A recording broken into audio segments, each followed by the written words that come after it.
morning class. I think it has been. How was the environment? How was the weather? Raining every day in October, in September. I think we are all enjoying ourselves.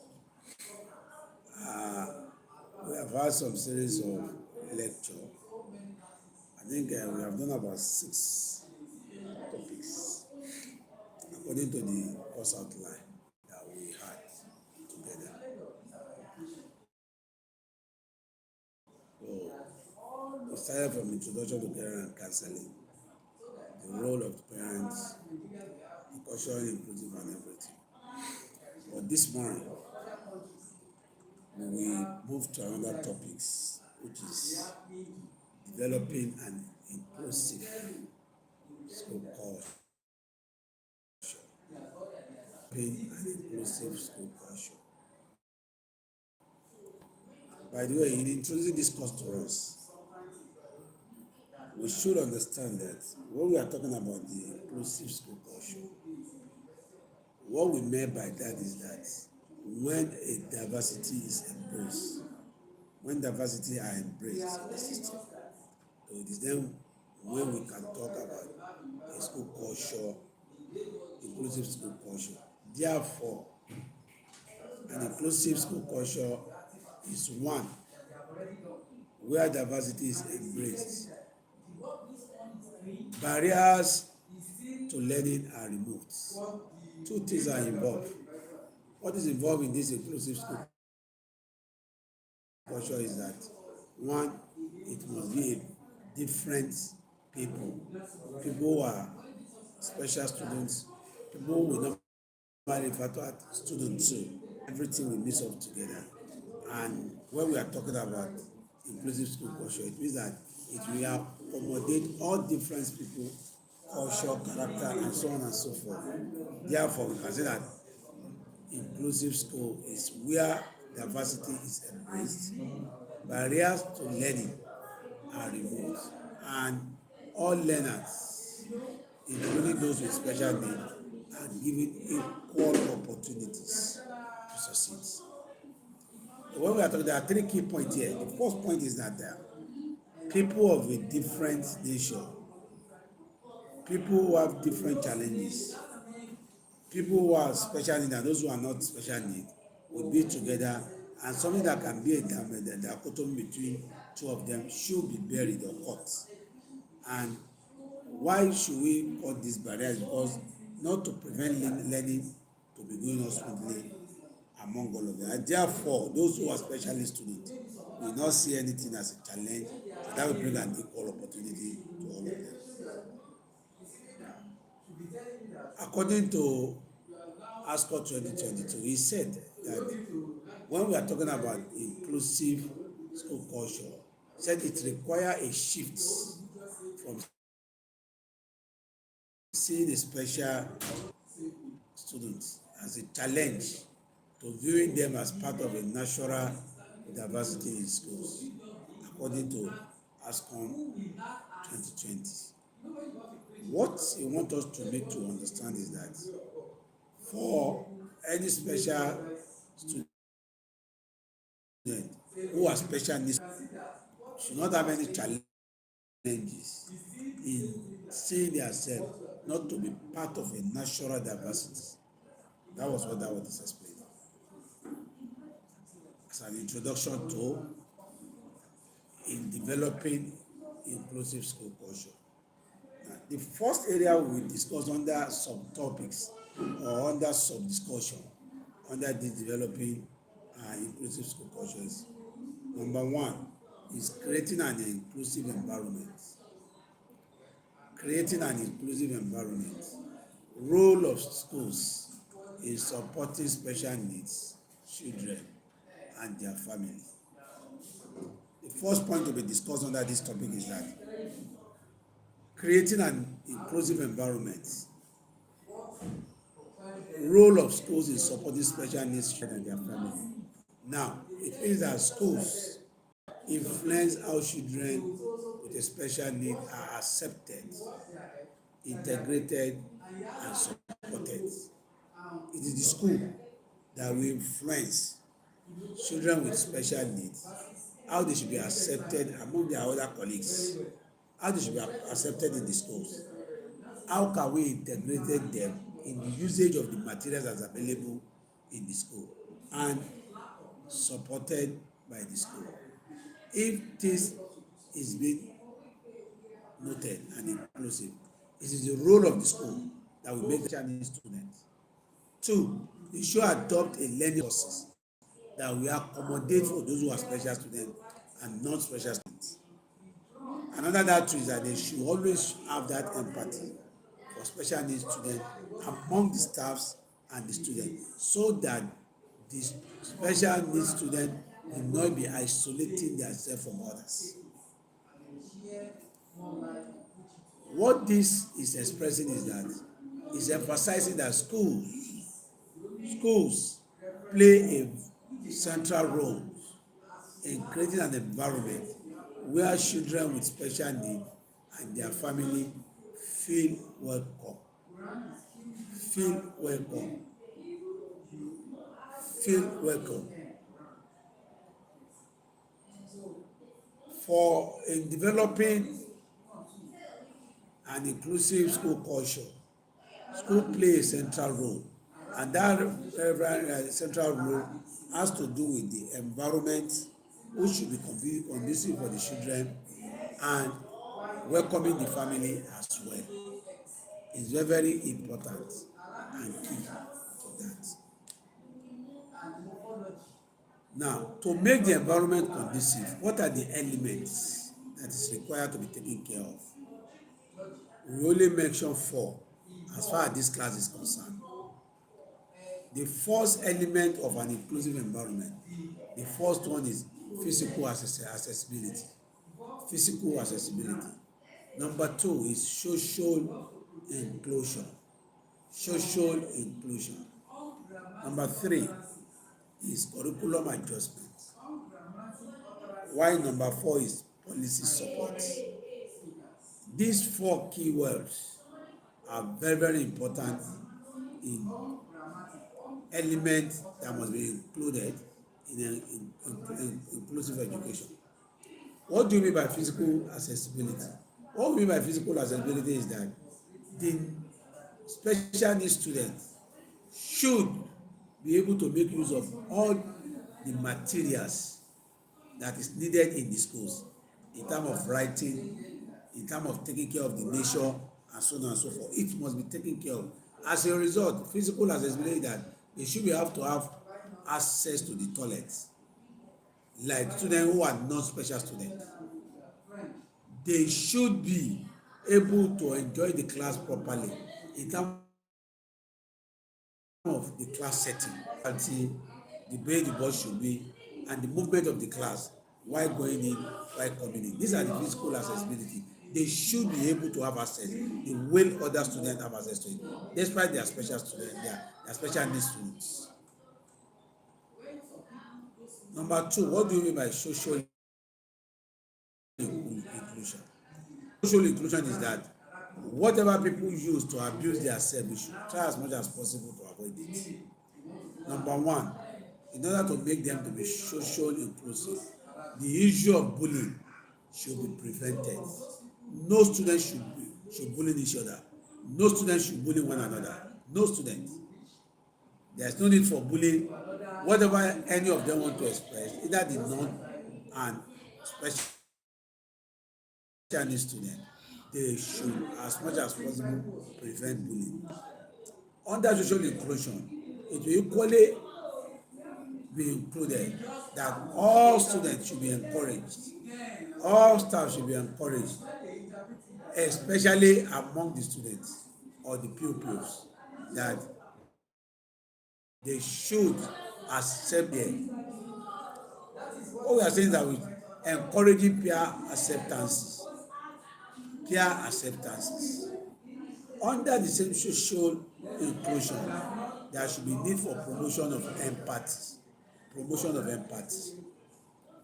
Empathy, EMPATHY, promotion of empathy.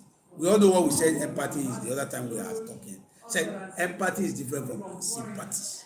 Empathy is that to put yourself in somebody's shoe. Put yourself in somebody's shoe as if somebody is having a pain. You will feel the pain the same thing as if you are feeling the pain. That is social inclusion. The third one is curriculum adjustment. No matter the curriculum that was designed before, we must adjust the curriculum so as to accommodate special needs students. It's a must. It's a must because the school is developed in such a way that it will be an inclusive school culture that will include everybody, that there is no need for complaining about anybody because it is an inclusive school culture. These are the culture that should be prevailing in such environment because we said that inclusive school culture.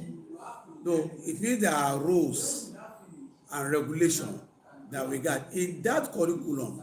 It must be have been packaged, structured in such a way that no matter who you are, it will accommodate you. Fall under the elements of an inclusive environment that policy support. There should be, the school should have a rule and regulation that any of the pupils discriminate among them, no matter who the person is. Discrimination is not allowed. It's not allowed. A practical example that can be put forward is a case like this. Is for every schools that developing an inclusive school culture is that a primary school should introduce what we call BUDI program. BUDI, BUDDY, BUDI programs. What do we call BUDI program? It's such a programs or it's such of a learning where each student with a special need is peer with a supportive peers. How do I mean? It could be two special needs students and one non-special needs student. They play together, they do things together, they rub mice together, they cut paper together, they do things like that. The first thing that will develop among the pupils is that it will reduce isolation and it will help develop friendships between them and among them. The BUDI game is just like it is inclusive, very inclusive, that everybody will be on the same table, everybody will be doing the same thing together. Where there's a need for correction or even assist, the people assist themselves. That always, almost the time, it has two advantages. The first advantage is that it reduces isolation. Environment we just explained is that it's just like in a school on a sport day. You know what we are used to on a sport day is that everything should be mobile. Everything should be mobile. All activities should be mobile. All activities should be mobile challenge. For instance, playing football. Playing football. For instance, running a race. 6 people are to run. You want to pick who will be the first, the second, the third. These are activities that are more physical and it may not be conducive for special needs students to compete with non-special students. As a result, the practical example in this case is that we should structure that sports day in such a way that it will be inclusive of all the pupils that is in the school, not only those who are not special needs. Example of that is that maybe introducing a balloon race instead of running race. We don't organize a running race, we only organize a balloon race. That balloon race will give opportunity for both special needs students and non-special needs students. Third practical example to what we have just developed that about developing an inclusion and where the element of that environment will be inclusive. So the third practical example is that it's just like a school. A school may install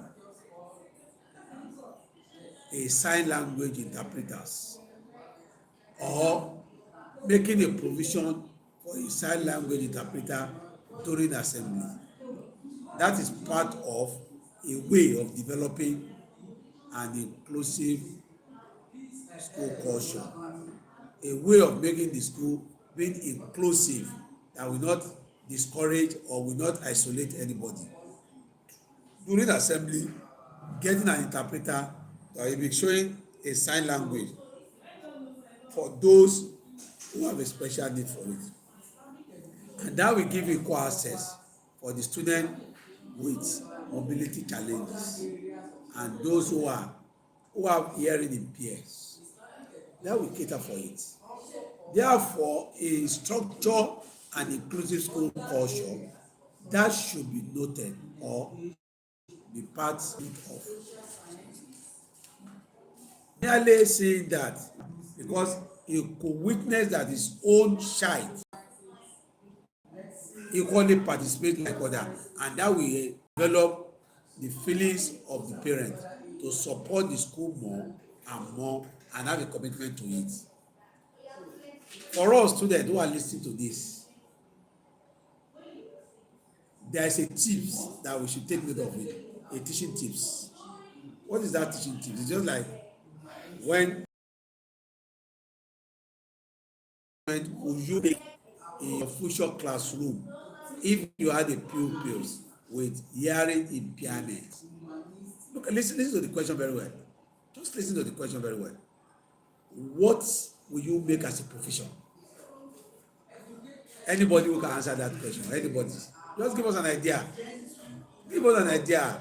There's no wrong answer, there's no right answer. That will be corrected. That will be corrected. You don't need to stress yourself. Yes, you are making a good point. Though all what you have explained earlier are those things that we must put into consideration, special needs children. My students, special needs children. My students, our students, sorry, our students. Inclusive education. After creating, we should apply this in that. The fourth area is cultural competency. Cultural competency. What this is addressing, I think we have treated this as a bigger topic. I think in the third course outline or the fourth one, where we talk about the culture and whatever is required in the school to be observed. Here we are addressing it to that. We said cultural competency. What do you mean by cultural competency? What we mean by cultural competency is that, for one, being aware of the local beliefs about disability and addressing them respectively. We should take note of that. For every environment we have, for every community we have, we should be able to understand their culture. We should be able to understand their beliefs. If that is missing, there could likely be crisis between the schools and the home, between the teachers and the parents. There could likely be problem. And what we are talking about in the class is that how a school will develop an inclusive school culture. We can see there's a culture in the school that for any of our employees, teachers or staffs, the first part of the first thing they should learn is that they should learn the culture and the belief of the environment of most students in the school that come to the school. And that is why, as a side of locality, takes a lot of influence when we are talking about learning. Belief take major part of when we are talking about learning. Culture, belief. It could be so small by altering that culture and beliefs, but its impact is very high among students. Therefore, cultural competency is imperative. It's imperative. Let's bring in some examples that could back up that area we are discussing about what has required needed for those training, those who are teachers and the staffs. The first example is that a trained teacher who knows that a child with ADHD cannot sit, sit for long. So we may need to introduce short learning breaks and use interactive activities. What we are saying here is that pupils who are ADHD, they cannot sit for long. It's not that they are not stable. The difference is that they are not being stable, is that they can't stay in one place for long, and we have to learn, and they want to learn. In such, the approach is very simple. We will try as much as possible to introduce multiple breaks. After teaching like 15 minutes, say, okay, pupils, you can go out to play. Okay, pupils, you can eat your food. Pupils, you can do this. That will serve as a break within 5 or 7 minutes before we start the class. Inclusive school culture. Number two example is that a teacher who receive training on taking care of differentiation instruction or different instructional way,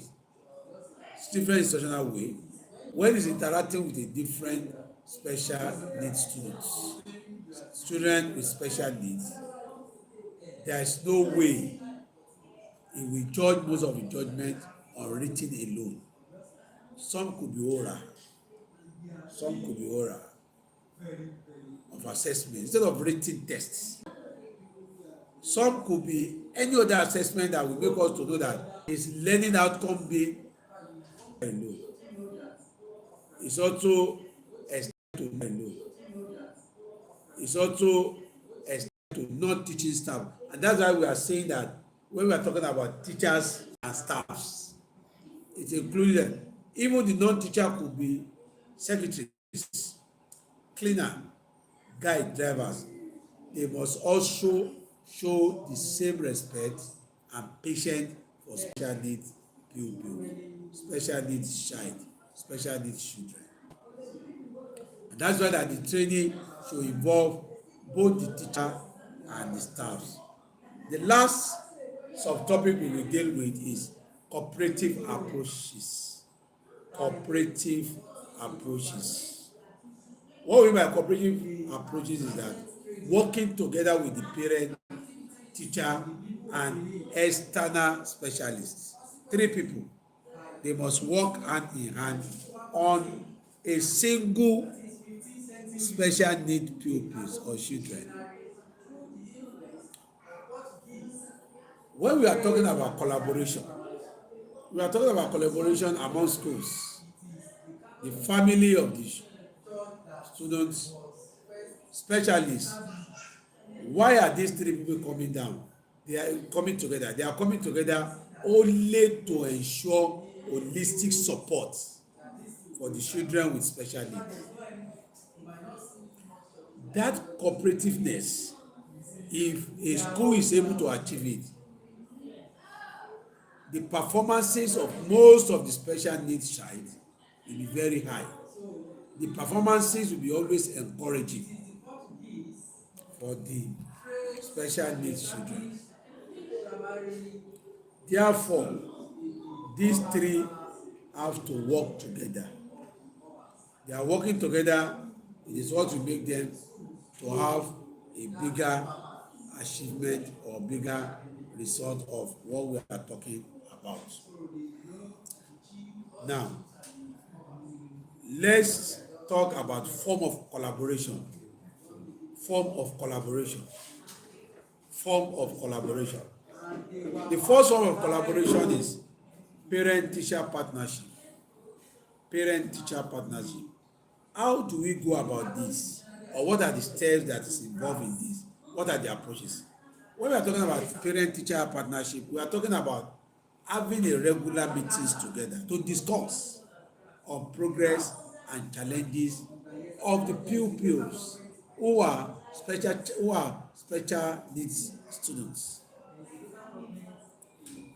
That's when we are talking about parent-teacher partnership.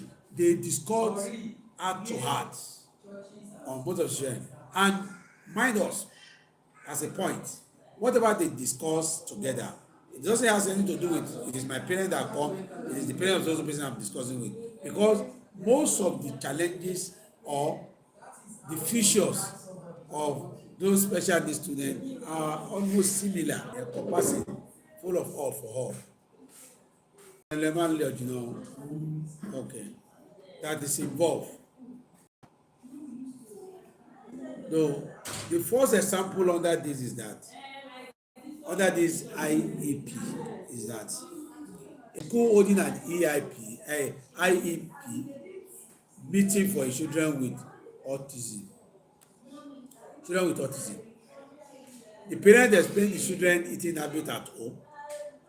The teacher report classroom behavior and the therapist suggest sensory friendly classroom adjustment. And that is why that what we are talking about collaborative of the teachers and the parents, collaborative of the staffs and the parents, collaborative of homes and schools, collaboration of the parent and the teachers is what we are talking on. And this will assist under being to be cooperative among themselves, and this is assist a lot. It does assist a lot though, and this area.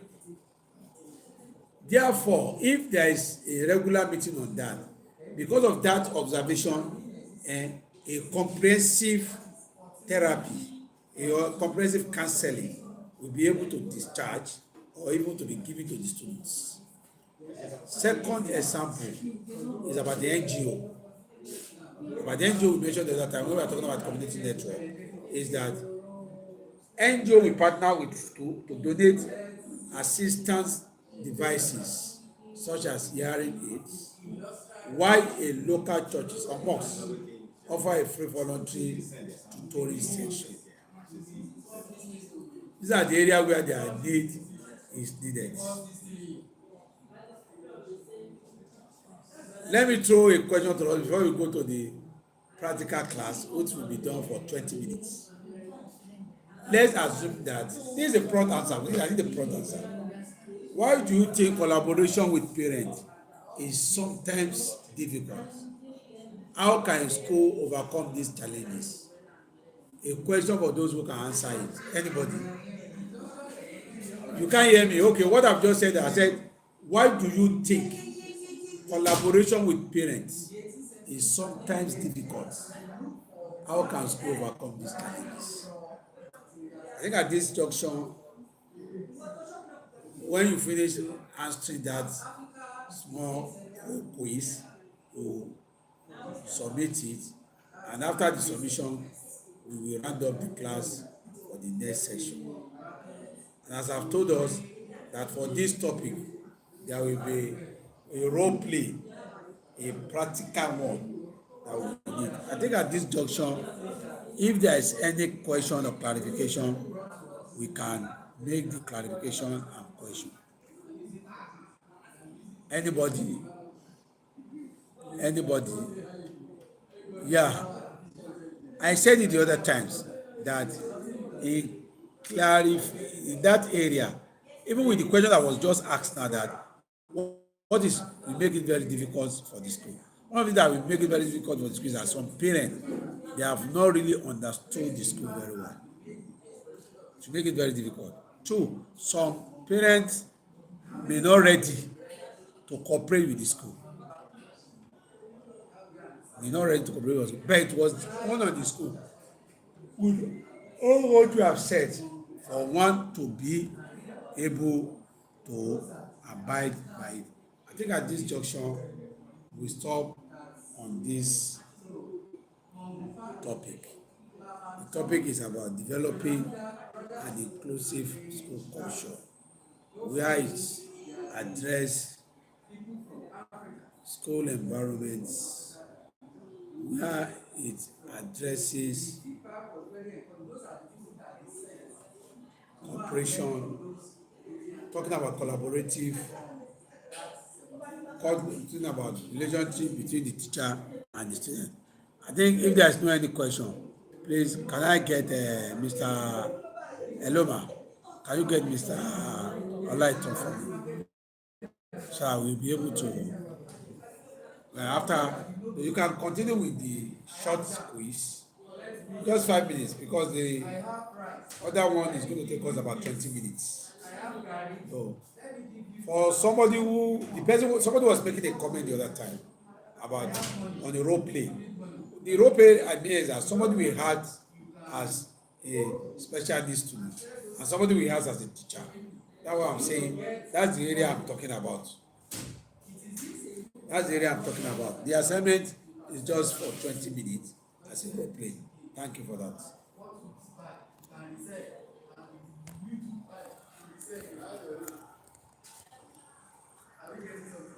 Yes, Mama Kunsi. Dr. Adeyemi Adeyemi ẹ máa bọ àlègbà yín láyè kẹ wọlé sí o. Ẹ ìbílẹ̀ pọ̀ ẹ bá lọ wá ẹ jẹ́ ọkọ̀ jókòó ẹ lè wá ìpínlẹ̀ lẹ́sẹ̀ ẹ máa lọ ẹ jẹ́ ọkọ̀ jókòó ẹ jókòó síbẹ̀ lọ ẹ jókòó síbẹ̀. Máa bèrè question.